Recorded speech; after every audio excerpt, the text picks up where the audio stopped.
That afternoon, I had just returned from the supermarket, my arms full of grocery bags, when I saw my son, Ethan, standing in the living room. Sunlight poured through the window, casting across his face, but it did nothing to soften the coldness in his eyes.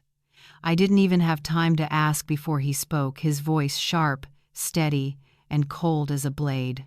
"Mom, I'm tired of seeing you every day." I froze. My hand tightened around the handles of the bag until they pressed into my skin. "What did you just say?" I asked, hoping I had misheard. Ethan looked straight at me. "I want my own space. You're here too much. My wife feels the same. You should find another place so we can live our own life." Those words hit like a slap in broad daylight. Each syllable echoed in my mind, carving itself deep. This house, I bought it with my own money. The deed is still in my name. I paid for everything, down to the last cent, just so my son could have a good start in life.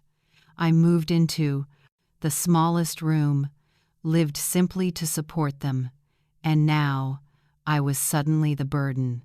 "Are you serious?" I tried to keep my voice calm, though my chest felt crushed. Ethan hesitated for a second, then said even colder, "I'm just saying what we both think. You know it's true. My wife has never been comfortable with you living here." I stared into his eyes. "So I paid for this house, and now I'm supposed to leave my own home?" He said nothing, no argument, no hint of regret. Outside, a car drove by and faded into the distance. Inside, the only sound left was my heartbeat echoing in my ears. I never imagined the day would come when my son would look at me like I was something disposable, something to be pushed aside when no longer useful. I took a deep breath, set the grocery bags on the table. "All right." I said just one word. No arguing, no pleading. Ethan hesitated, probably expecting me to cry or yell, but I just turned, walked back to my room, closed the door, leaned against the cold wall, and slid to the floor. The shock hadn't passed yet. I remembered the day I handed him the keys to this house, his face bright with joy, and his promise, "Mom, you'll always have a place here." Now that promise was nothing more than a shattered memory. I heard Ethan in the living room, talking on the phone, his tone light, relieved like he had just freed himself from a burden. Then it hit me. This wasn't a spur-of-the-moment decision. It had been planned. My chest tightened, but somewhere beneath the pain, another thought began to form. If they wanted me gone, I would go, but not empty-handed. I sat there, listening to the ticking of the clock, every beat like a hammer striking truth into place. If Ethan had made his choice, then I would make mine. No tears, no begging. My phone vibrated in my pocket. It was Martha, my best friend since my years working at the town library. I answered, trying to sound normal. "Catherine, are you free?" "This afternoon. I just baked your favorite apple pie." I smiled faintly. "I might stop by, but I need your help with something first." 30 minutes later, I stepped out of my room carrying a small bag. Ethan looked up, frowning. "Where are you going?" "Out for a bit." "Don't wait for me." My answer was short. He started to say something, but his phone rang. He glanced at the screen, then ignored me completely, as if I had ceased to exist. I met Martha at a cafe near the bus station. When I told her everything, her face darkened. "He said that in the house you bought?" I nodded. "I think it's time to go, but I'm not leaving them anything valuable." Martha rested her chin on her hand, eyes gleaming slyly. "You're planning to sell the house?" "Not just sell," I said. "Sell fast, quietly, before they even realize what's happening.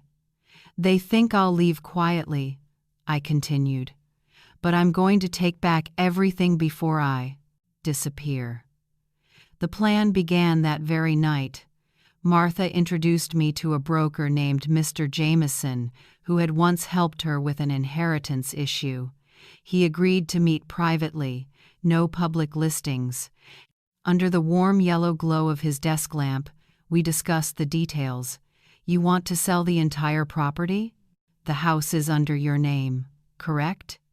He asked. All documents are legally mine, I said firmly. Mr. Jameson smiled. Then it's simple. I have a few clients ready to pay cash. If you agree, we can close in less than a week. A week just short enough for Ethan and his wife not to notice. I imagined them coming home one day to discover the house was no longer theirs. Strangely, that thought brought me peace. When I returned home, Ethan was gone. The living room was silent. I looked around at every item I had chosen, every framed photo on the wall. Soon, none of it would belong to them. I turned on my computer and sent a message to Mr. Jameson. Start tomorrow. Absolute discretion. When I hit send, my hands were steady. I was no longer the silent, submissive woman in this house. I was leaving, but this time, on my own terms, and with everything that was mine.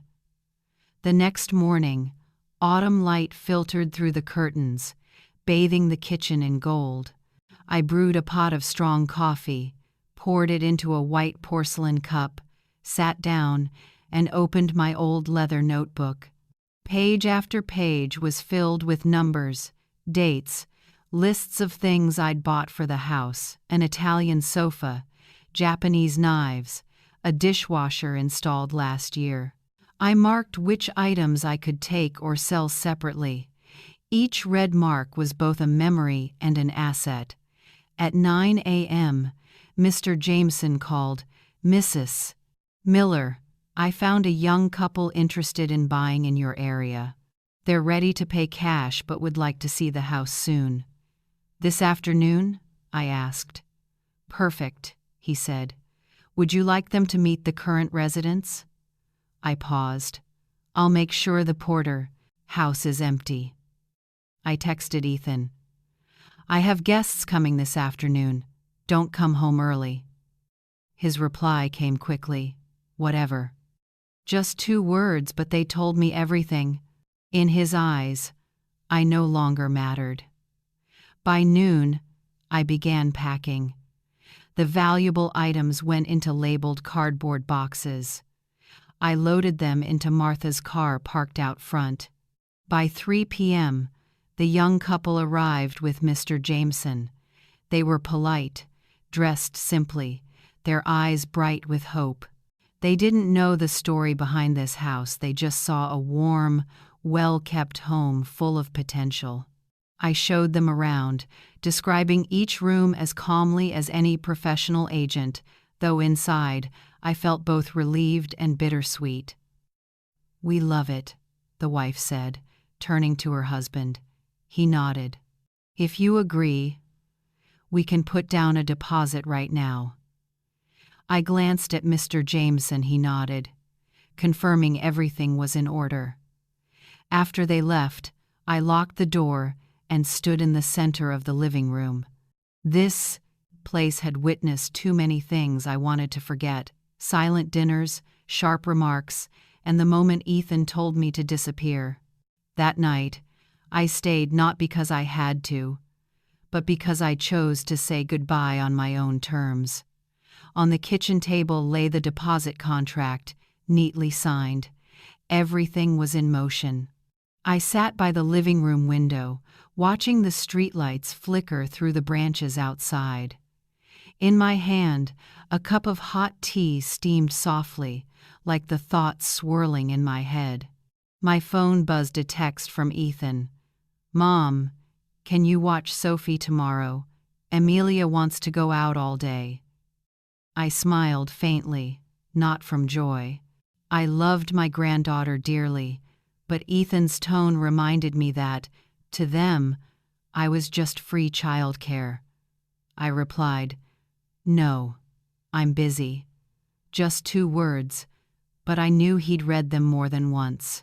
I rarely told him no. The next morning, I woke early. Mist hung over the yard, dew glistening on the grass. I made coffee and resumed packing. The sound of packing tape tearing across boxes was rhythmic, like cutting through every lingering tie. Around 10 a.m., Martha arrived. Her eyes scanned the growing stack of boxes. "That was fast," she said. "I want everything done before they even notice." I handed her a list. "This goes to storage, the rest to the auction house." Martha helped load the boxes into the rented moving truck. The driver, a quiet young man, worked efficiently. I had prepaid 6 months of storage, enough time to settle somewhere new. That afternoon, Mr. Jameson called. "Mrs. Miller, the buyers have wired the deposit. I'll prepare the final contract for signing on Friday." I looked at the calendar. Friday only 3 days away. 3 days to finish everything. 3 days left in this house. That night, Ethan and Amelia hadn't returned yet. I ate a bowl of chicken soup with bread in silence. Strangely, I didn't feel lonely. Near 9 p.m., they finally came home.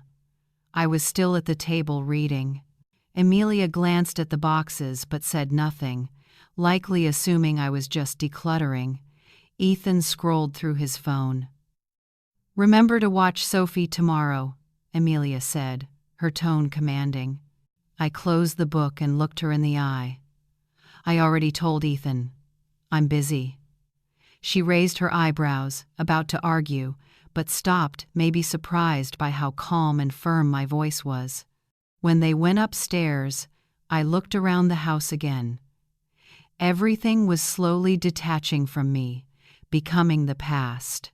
I knew that by Friday, I would leave not as someone thrown out, but as someone who chose to walk away. Thursday morning, I got an unexpected call from my old attorney, Mr. Harris, who had helped me buy this house. His tone was serious. "Catherine, I just got word from a local bank. Someone's trying to use your house as collateral for a large loan. Do you know anything about that?" My grip on the phone tightened. "No." "Who is it, Mr. Harris?" He sighed. "The application was filed under Ethan and Amelia's names. But the issue is," he paused, "it includes a power of attorney document with your signature on it." I closed my eyes. Not surprised, but the sting of betrayal burned deep. "Harris, I never signed any power of attorney for them. That's a forgery." "I thought so too," he said quietly. "Can you file an immediate freeze and legal verification?" I asked. "Of course. I'll move fast. Send me your verified signature sample." When the call ended, I sat frozen. The house wasn't even sold yet, and they were already trying to mortgage it behind my back. Clearly, me leaving wasn't enough. They wanted to drain me further. By noon, I called Mr. Jameson and explained briefly. His voice was calm. "Don't worry, Catherine. Once the sale is complete, any pending mortgage applications become invalid. I'll make sure your transaction is prioritized." That afternoon, I continued packing. Each sealed box felt like a final box, period at the end of a long sentence. Martha came back, carrying 2 bags of food and a cup of coffee. "Harris told me everything," she said. "You're doing the right thing selling fast. If you hesitate, they'll find another way to tie you down." That evening, Ethan came home earlier than usual. I was in the kitchen when the door opened. He stepped in, eyes fixed on the boxes piled high. "Mom, are you—" I met his gaze, hesitated for a moment, then said, "Yes." Ethan bit his lip. "You don't have to," I interrupted. "No need to explain. It's decided." He fell silent, unease flickering in his eyes. I didn't ask anything more, not because I didn't care, but because there was nothing left to say. When he went upstairs, I opened my old leather notebook and wrote one line. Tomorrow, sign the sale contract. Tomorrow, this house would no longer belong to me or to them. To me, that wasn't loss. It was freedom. The next morning, I woke with a mix of anticipation and caution. Today was the day to sign the papers. But before I got out of bed, an unfamiliar email appeared in my inbox. That morning, Ethan's lawyer tried to block the sale by email, but Mr. Jameson quickly confirmed everything was legal, so we moved ahead without delay. I decided not to mention the signing that evening. The fewer people who knew, the safer it would be. That afternoon, I drove to Mr. Jameson's office. The sky was clear but cold. On the conference table, the documents were neatly arranged. Mr. Jameson and Attorney Harris were both present. "You just need to sign here, here, and here," Harris said, pointing to each page. The pen glided smoothly over the paper. Each signature felt like cutting another invisible chain. When I finished, I set the pen down and exhaled. Mr. Jameson gathered the documents carefully, nodded. "It's done. The payment will be transferred to your new account within 24 hours. It's at a different bank, and only you have access." On the way home, I stopped by a small roadside store and bought a new suitcase, not a large one, but enough to hold what I needed for the next chapter of my life. I didn't know where I was going yet, only that I wouldn't leave behind a trail that could be easily followed.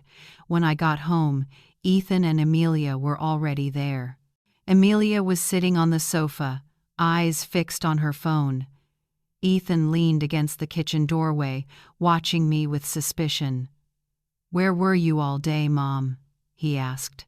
I took off my coat and hung it on the rack, just taking care of some personal matters. Amelia spoke up, her tone dripping with sarcasm. "I hope those personal matters don't affect this family." I looked straight at her and smiled faintly. "This family hurts itself, Amelia." She froze for a second, then looked away. That night, I locked my bedroom door and placed the new suitcase neatly at the foot of my bed. Only one thought remained in my mind. Tomorrow I'll leave, and when they realize it, it'll be too late. Saturday morning, I had just poured myself a cup of coffee when I heard loud pounding at the door. It wasn't polite knocking, it was forceful, almost as if someone wanted to break it down. I opened the door and saw two police officers, a man and a woman, standing on the porch. "Mrs. Catherine Miller?" the man asked. "Yes, that's me." He raised a document. "We have a search warrant for this house, requested by the complainant, Mr. Ethan Miller. He claims you're concealing joint assets." I was calmer than they expected. "Joint assets?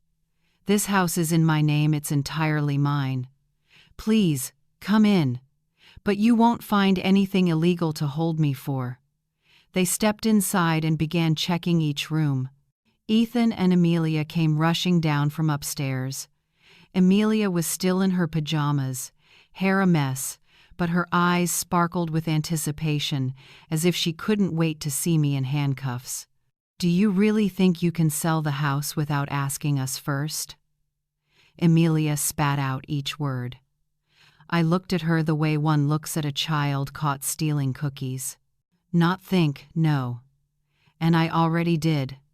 Ethan stepped forward, raising his voice. "This is a family home.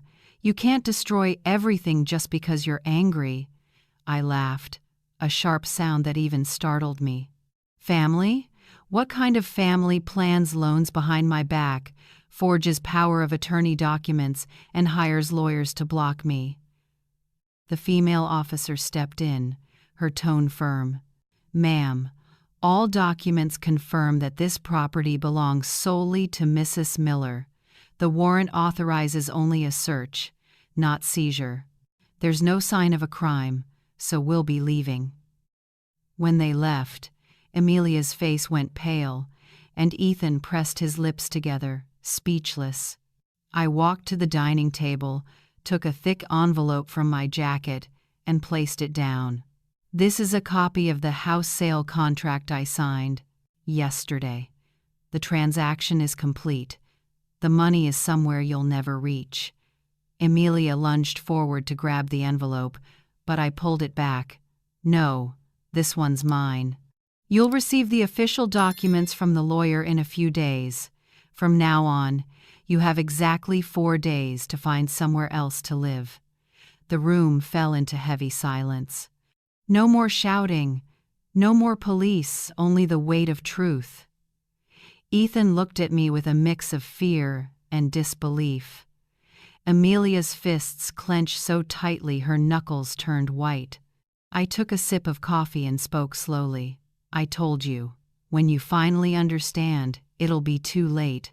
Sunday morning, I was packing a few more boxes when I heard a loud crash downstairs. I hurried down and froze. Ethan and Amelia were tearing through the living room drawers open, papers scattered everywhere. "What are you two doing?" I shouted, my voice louder than I expected. Amelia looked up, eyes sharp as blades. "Looking for the sale, papers. You had no right to do that. If we find them, we'll cancel the transaction." I walked straight over and stood in front of the drawer she had just opened. "Touch one more thing that's mine, and I'll call the police right now." Ethan grabbed a stack of papers, but I snatched them from his hand. The pages flew through the air. "That's my medical record. How far are you planning to go?" "Stop pretending, Mom," Ethan growled. "You've changed. You don't put family first anymore. Now you only think about yourself." I let out a dry laugh. "Think about myself? After all the years I've worked nonstop, paid debts, bought this house for you, took care of your kids, and endured your wife's constant mockery in silence? If this is the first time I've thought about myself, then yes, it's long overdue." Amelia stepped forward, pointing a finger in my face. "We're not leaving. You can't throw us out." I took a step closer, my voice cold as ice. "I'm not throwing you out. The buyer will. And when the police come to assist them, don't expect me to intervene." Ethan's face turned red, his hand clenched into a fist. I saw the fire in his eyes, but he didn't dare move, perhaps because he knew that if he crossed the line, this would no longer be a family matter. "I've had enough," I said clearly. "You've grown used to my silence, but silence doesn't mean consent." Amelia scoffed, but I raised my voice above hers. "In 4 days, I'll hand the keys to the new owner. If you're still here by then, they'll call the police, and I'll stand with them." Both of them froze, unable to respond. I bent down, gathered the papers, shoved them back into the drawer, and slammed it shut so hard the whole room shook. "If you touch my things again," I said coldly, "there won't be another warning." I went upstairs, leaving them amid the chaos and the truth they couldn't change. That afternoon, I decided to step out for a few hours to clear my head. I went to a small cafe downtown, chose a quiet corner, ordered a cappuccino, and opened my book. I had barely read a few pages when my phone started vibrating nonstop. The first message was from my neighbor across the street, Mrs. Peterson. "Catherine, what's going on at your house?" I saw a moving truck parked out front. They're taking things out. I called her immediately. Can you explain? Two young men. Emilia's giving them orders.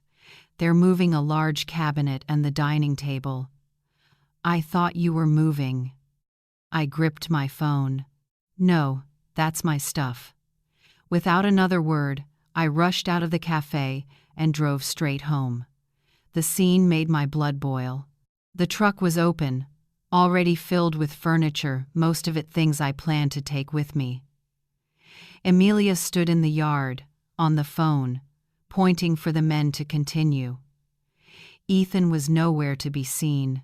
I slammed the brakes and the car door so hard that everyone turned to look. "Put everything down!" I yelled. My voice echoed across the yard. Emilia frowned. "Mom, I'm just helping you pack faster. You've been so busy."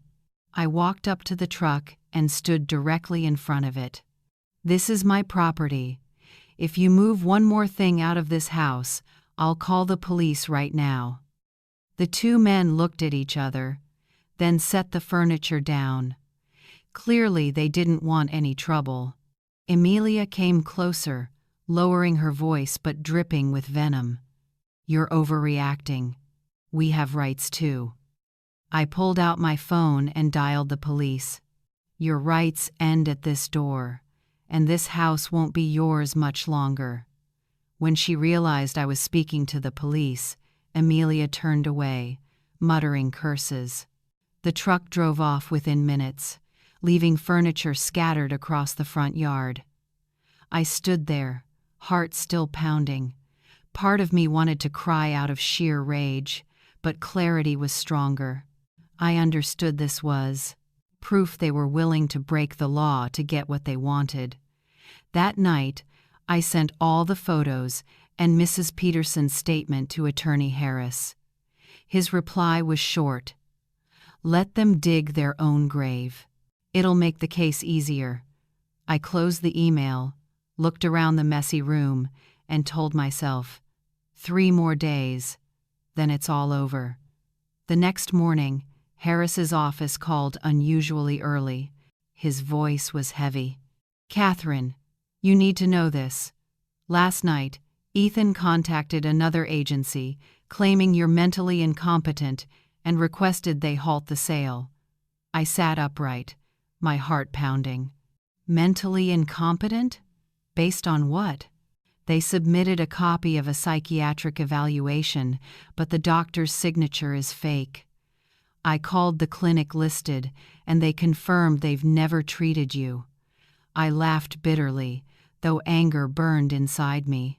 "They're desperate." "Yes," Harris said, "but this is serious.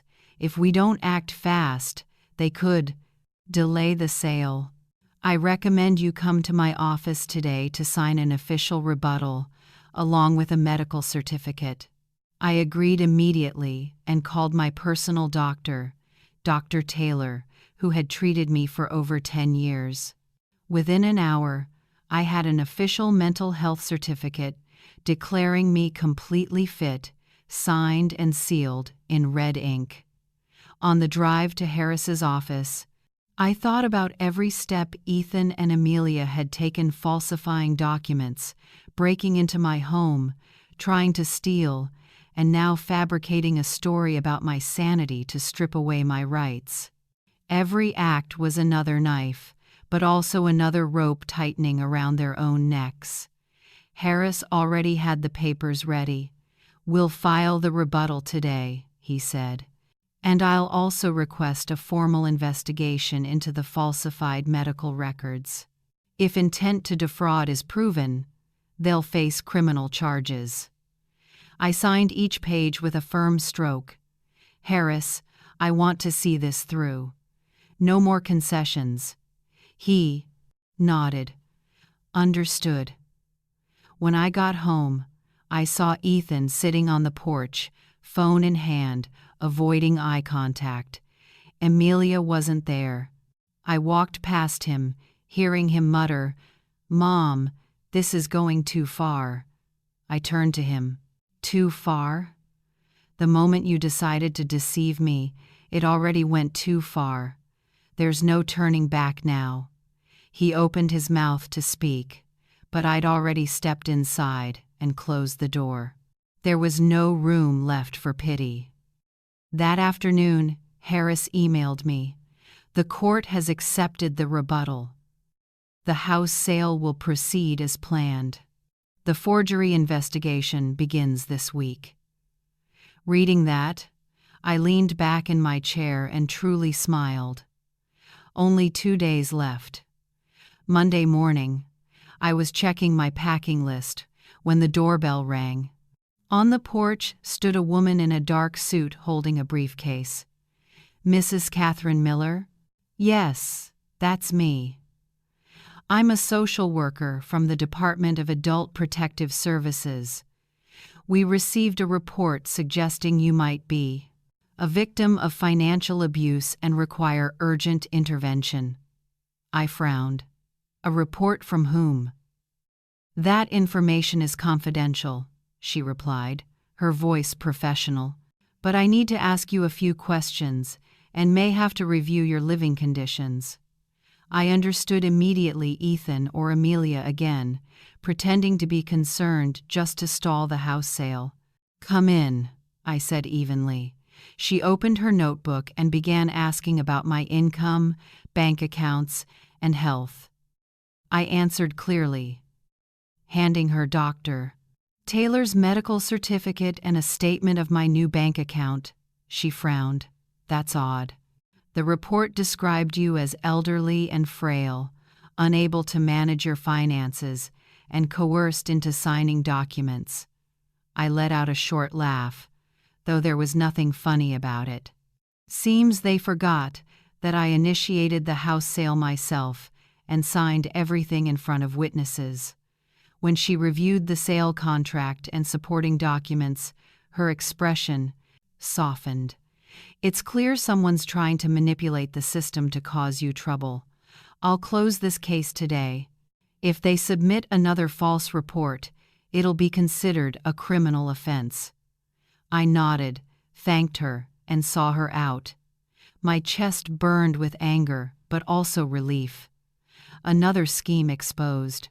That afternoon, Martha arrived with a bag of warm pastries. When I told her what had happened, her eyes widened. "Unbelievable. Just 2 more days, Catherine, hang in there." Together, we organized the last boxes. The suitcase was ready, papers and contracts locked inside the portable safe. As night fell, the streetlights cast their glow into the empty living room. I looked around the faded walls, the bare nails where pictures once hung. Nothing tied me to this place anymore. I whispered, 48 more hours, then it'll all be over." And I knew that ending wouldn't be anything like what Ethan and Amelia imagined. The next morning, I received an email from Mr. Jameson titled, "Change in Delivery Date." The message was brief. The buyers wish to take possession a day earlier, meaning we'll finalize all paperwork this afternoon. If you agree, I'll handle everything. I reread it to be sure. This afternoon, meaning Ethan and Amelia had less than 10 hours before losing all claim to the house. I called him immediately. "I agree.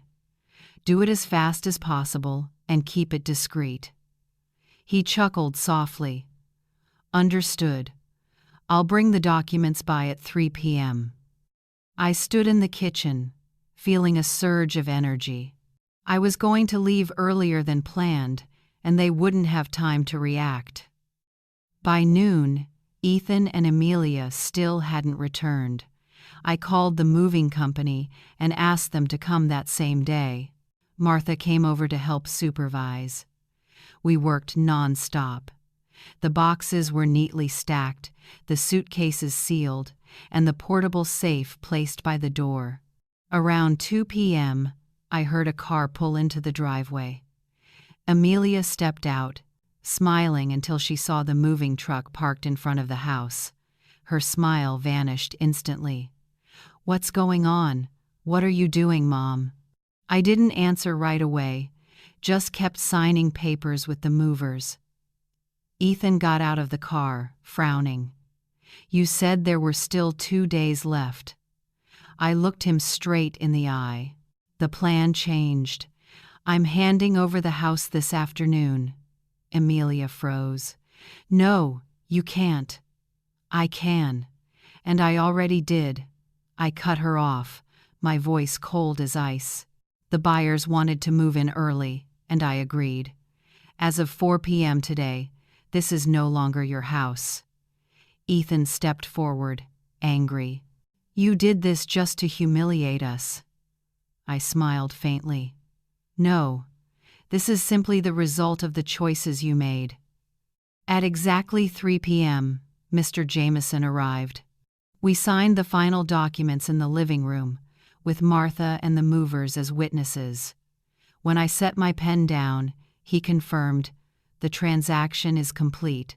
The new owners will arrive to collect the keys in 1 hour." I put the contract in my handbag and turned to Ethan and Amelia. "I'll be gone before they arrive. You should do the same." Amelia opened her mouth to argue but said nothing. Ethan stood still, eyes fixed on the floor. I walked outside with Martha, suitcase in hand. The air felt cool and liberating. That afternoon, everything would end on my terms.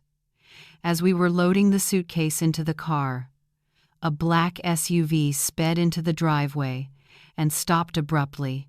The doors swung open, and 2 men in suits stepped out, followed by a stern-looking middle-aged woman. She walked up and pulled a stack of papers from her bag. "Mrs. Catherine Miller? I'm the attorney representing Mr. Ethan Miller and Mrs. Amelia Miller. We're here to deliver a court-issued order to temporarily halt the property transfer." I heard every word clearly, without fear. "On what grounds?"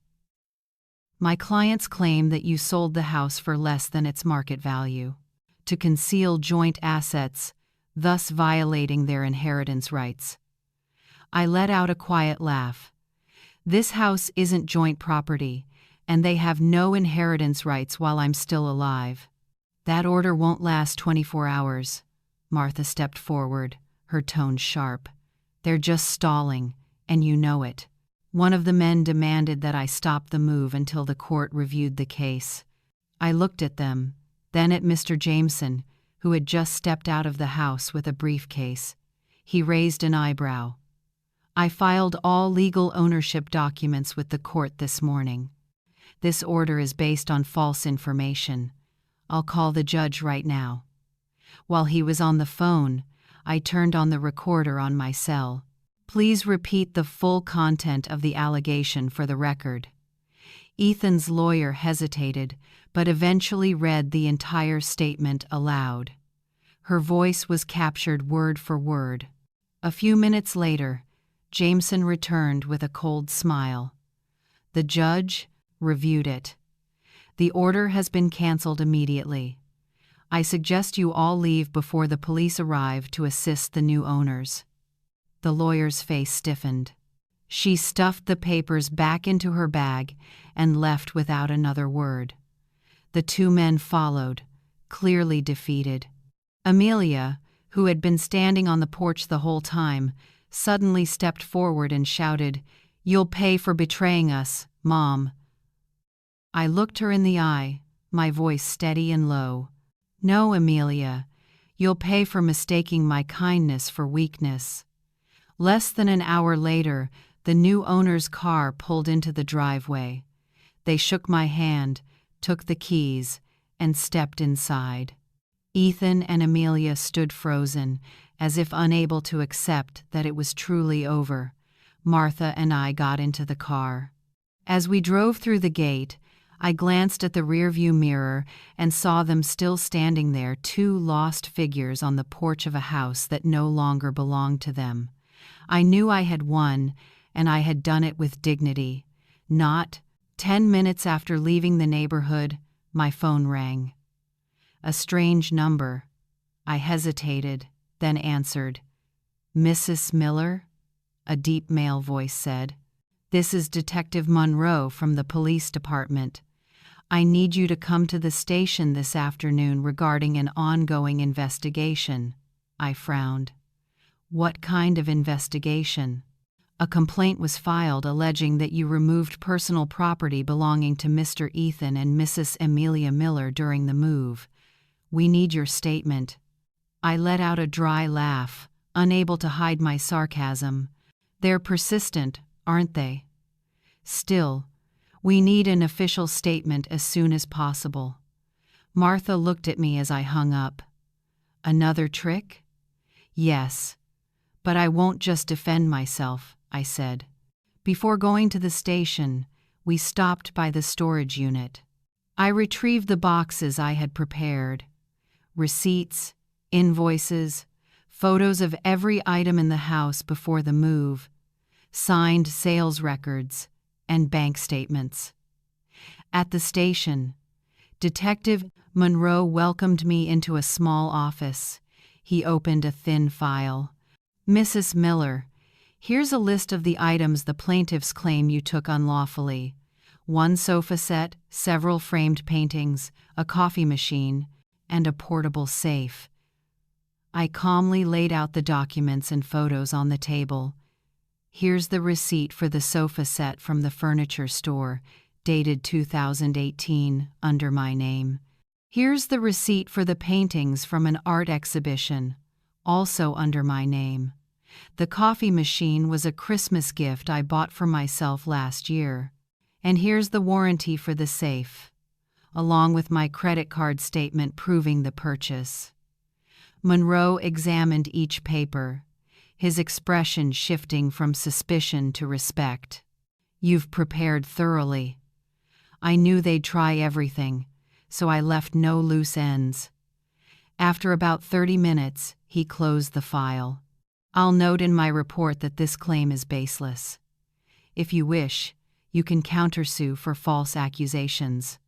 I smiled faintly. "I'll think about it. But trust me, Detective, I don't forget." As I left the station, every step felt lighter. Not just because they had failed again, but because I understood something. Every blow they threw only made me stronger. That afternoon, the golden sunlight stretched across the road ahead and behind me. There was no trace of the old house. That night, in my new apartment, the soft yellow light glowed across the empty table. The quiet was so deep I could hear the clock ticking.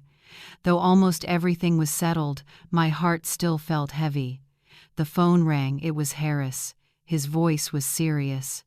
He told me the investigator had caught Amelia trying to open yet another line of credit in my name, using forged documents the bank had already rejected.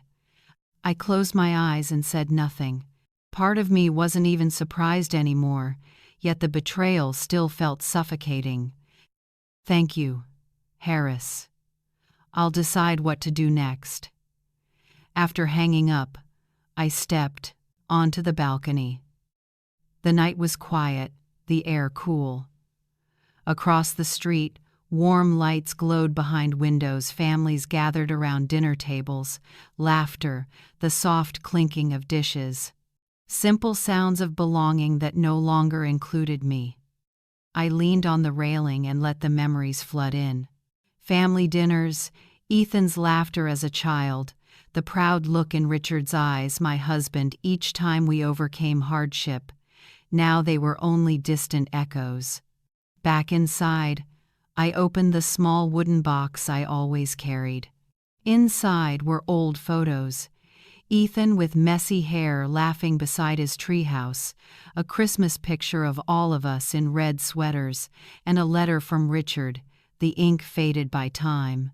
I ran my fingers over each item, holding what felt like an entire life, a life I had given everything to, only to be left with this emptiness. My phone buzzed. A text from an unknown number. "You think it's over, Mom?" It's not. I knew instantly it was Amelia, but I didn't open it again. I had no strength left for anger or sorrow, just a quiet emptiness settling over me like fog. I set the phone down and sat in the dark. Maybe I had won, but I had lost more than just a house. Perhaps victory meant the end of every illusion I'd ever had about family. Before going to bed, I placed the wooden box back in the drawer. Outside, the city hummed on, alive and unaware. I whispered to myself, "Tomorrow will be different at least. I have to believe it will." The next morning, I woke earlier than usual. Sunlight filtered through the curtains, warmer and clearer than it had been in months. I brewed a cup of black coffee, no sugar, no cream, pure and strong, just like how I felt. I opened the drawer and took out the wooden box. Inside were the photos, the letter, and the old house key. I looked at them one last time. The ache in my chest was gone. They were memories, but they no longer had power over me. I placed them all into an envelope, sealed it, and sent it to storage with the remaining boxes. Memories, like possessions, belong in a safe place somewhere. No one can violate them. The phone rang. It was Martha. "Catherine, what's your plan for today?" "I'm closing the old bank account, cutting off every last tie." My voice felt light. Martha chuckled. "I'll drive you. Let's call it your official goodbye." We went to the bank, where I requested to transfer all the funds to my new account, completely separate. The clerk asked if I wanted to keep the old one. I simply shook my head. Signing the closure papers felt like shutting the door on an old, creaking house that finally got its peace. By noon, I stopped by Harris's office. He handed me a folder, complete legal documentation, securing all my assets, ensuring Ethan and Amelia could never touch them again. "Everything's safe now, Catherine," he said. For the first time, I truly believed him. Leaving the office, Martha and I had lunch at a small lakeside restaurant. The breeze carried the scent of fresh water, sunlight shimmering over the calm surface. I realized I was sitting upright, no longer shrinking, as if waiting for an unseen blow. When I returned to the apartment, I stood on the balcony, watching traffic, pedestrians, children laughing in the nearby park. Life went on, and so would I. This time, for myself. I took a deep breath, relaxed my shoulders, and smiled a genuine smile. Not because I had gotten revenge, but because I had saved myself. They no longer had any power over my life. That afternoon, I organized my desk, opened a blank notebook, and wrote the first line, "A new beginning." I knew, from that moment on, every day would be a story written by me, no one else holding the pen. A week later, my life looked completely different. No more heavy mornings or angry footsteps on the stairs. Instead, there were sparrows chirping outside my window and the smell of coffee filling my tidy kitchen. I began reclaiming the things I'd once abandoned. Each morning, I took a walk through the park where the maple leaves had turned gold and red. Every step felt lighter, free of the dread of returning to that cold house. I realized I had spent years living like a guest in my own life. Now, I was finally its owner. One Tuesday afternoon, I joined a pottery class at the art center. Sitting at the wheel, my hands shaping the soft clay, I felt as though I was molding my life anew. There were a few newcomers in the class. We chatted easily, like old friends. No one asked about my past, and I didn't have to explain. There, I was just Catherine, a woman learning how to create something beautiful. Martha visited often, bringing cheerful stories from her volunteer group. One day, she invited me to join their flower planting team by the lake. We dug our hands into the soil, planting one bloom after another amid bursts of laughter. I realized it had been a long time since I'd laughed freely, not out of irony or defiance, but from genuine joy. At night, I sat by the window reading or writing in my journal, noting small things I was grateful for. A warm cup of tea on a rainy day, a friendly hello from the doorman, or the golden sunset shimmering over the lake. Without fear, even the simplest moments became precious. One weekend, I invited a few new neighbors over for dinner. We shared a meal, swapped stories, and filled the apartment with laughter. Looking around the table, I finally understood happiness isn't something earned through suffering. True happiness is feeling safe, being yourself, and being surrounded by those who respect you. Before going to bed, I stepped out onto the balcony, gazing at the city lights twinkling below. Peace settled in my heart like still water. I whispered to myself, I've reclaimed my life, and this time, it's entirely mine. That feeling I knew for certain was what real happiness meant. This story reminds me that a parent's love and sacrifice should never be treated as an endless obligation, especially when family turns into manipulation and pain. Leaving isn't running away, it's protecting your dignity and peace. Sometimes, loving yourself is the only way to keep living and a wake-up call for others. Love can only last when it's nurtured with respect, not when it's taken for granted. And what about you? Where do you think the line lies between sacrifice and being taken advantage of in family relationships? Share your thoughts in the comments. Your story might be the comfort someone else needs. And if you'd like to keep listening to journeys of courage and healing, stay with the channel, and let's keep exploring how to love without losing ourselves.